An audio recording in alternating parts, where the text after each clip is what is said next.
Mon mari a été choqué et blessé lorsque j'ai demandé le divorce après 30 ans de mariage. Il pensait qu'il avait toujours été un bon mari. Mais j'avais une raison qu'il n'avait même pas devinée. N'est-ce pas amusant de voir comment les perceptions des gens sur un même événement peuvent être si différentes? Même quelque chose comme un mariage. Mon mari Zach pensait être un homme marié heureux, je savais que j'étais malheureuse. Nos deux réalités se sont finalement heurtées lorsque je lui ai demandé le divorce le jour de notre 30e anniversaire de mariage, 2 semaines après que notre 3e et plus jeune enfant a quitté la maison. Il est resté là, à me regarder avec un choc absolu. « Quoi ?» a-t-il demandé. « Qui va divorcer? Toi, lui ai-je dit. Ou plutôt, si estime-moi. » Zach s'est assis lourdement, en me fixant toujours. « Tu vas divorcer? » Oui, ai-je répété. « Je vais divorcer. Mais pourquoi ?» s'est-il écrié, et j'ai été surprise de voir des larmes dans ses yeux. « Je t'aime, Kelly, je t'ai toujours aimé, et je ne t'ai jamais trompé, jamais. Si est-il vrai, ai-je dit. Tu ne m'as jamais trompé et tu n'as jamais bu ou joué. Mais alors pourquoi? A-t-il demandé avec colère. Je n'ai rien fait et tu veux divorcer? Tu as une liaison? Non, me suis-je écrié. Je n'en ai pas. Tu veux savoir pourquoi je te quitte, Zach? Je vais te le dire. Je me suis approché de lui et je l'ai regardé dans les yeux. Je te quitte parce que tu n'as rien fait. Quand les enfants sont arrivés et que j'avais un emploi à plein temps et que je rentrais à la maison pour faire le ménage seul, tu n'as rien fait. Quand j'étais si malade que je pouvais à peine sortir du lit, tu n'as rien fait. Quand mon père est mort et que j'étais dévasté par le chagrin, tu n'as rien fait. Quand j'étais en ménopause et que je faisais une dépression, tu n'as rien fait. Quand j'étais si triste que nos 2 enfants aînés aient quitté la maison, tu n'as rien fait. Tu ne m'as jamais apporté une fleur pour me dire que tu m'aimais, tu n'as jamais pris ma défense quand ta mère était si méchante avec moi. La fois où je me suis tordu la cheville et que je pouvais à peine marcher, j'ai dû sortir du lit à 6 h du matin pour préparer le petit déjeuner, et tu es resté allongé à ronfler et tu n'as rien fait. Rien semble être ce que tu fais le mieux. Tu ne me l'as jamais dit. Zach a pleuré avec un regard blessé sur son visage.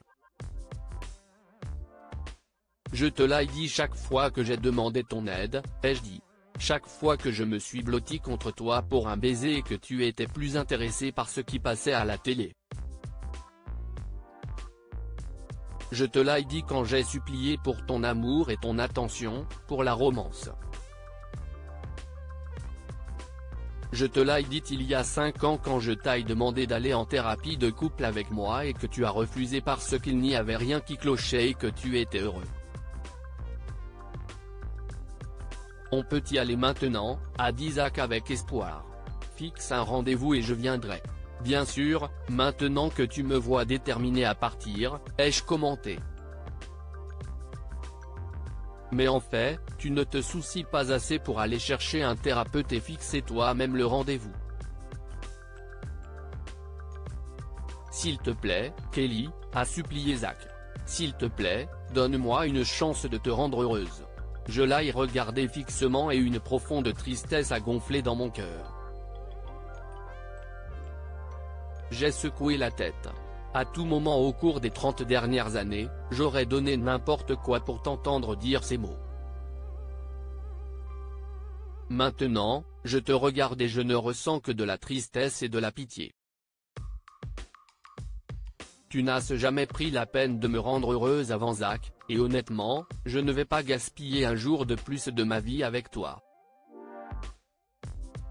J'ai déménagé le lendemain et me suis trouvé un joli petit appartement à Venice Beach et j'ai commencé une nouvelle vie.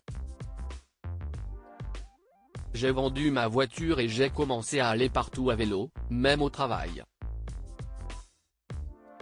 Mes enfants étaient choqués, surtout ma fille aînée Amy qui m'a dit que son père était dévasté et qu'il voyait un thérapeute pour une dépression.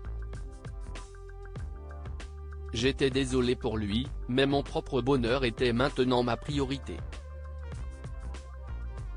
Je me suis mise à la danse, je me suis fait de nouveaux amis, j'ai jeté la vieille garde-robe ringarde que j'avais achetée pour plaire à Zach et j'ai changé de coiffure.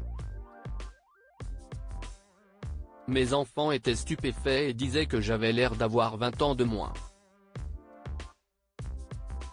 Je me sentais plus jeune, jolie, énergique et pleine d'espoir. Un an plus tard, j'ai rencontré Sam, un homme doux et attentionné qui me gâte, me prodigue soins et attention, et veut m'épouser. Je suppose que je suis encore un peu nerveuse à l'idée de faire à nouveau le grand saut, mais nous avons fixé une date pour l'été. Je n'aurais pas pu tomber amoureuse d'un homme plus gentil, et j'apprends enfin ce qu'est le véritable amour. Quant à Zach, j'ai entendu dire qu'il sortait maintenant avec une femme beaucoup plus jeune qui lui donne des ordres comme un esclave, le fait céder à tous ses caprices et dépense son argent durement gagné comme de l'eau. Je suppose que nous avons tous ce que nous méritons. Que pouvons-nous apprendre de cette histoire? Ce que nous faisons est tout aussi important que ce que nous ne faisons pas. Zach n'a pas trompé sa femme, mais il n'a pas non plus offert à Kelly l'amour et le soutien dont elle avait besoin. L'une des choses les plus importantes dans une relation est d'écouter ce que l'autre personne dit vraiment et de considérer ses besoins et ses souhaits comme aussi importants que les vôtres, ce que Zach n'a pas fait avant qu'il ne soit trop tard. Partagez cette histoire avec vos amis. Elle pourrait égayer leur journée et les inspirer. Ce récit s'inspire de l'histoire de notre lecteur mais a été rédigé par un écrivain professionnel.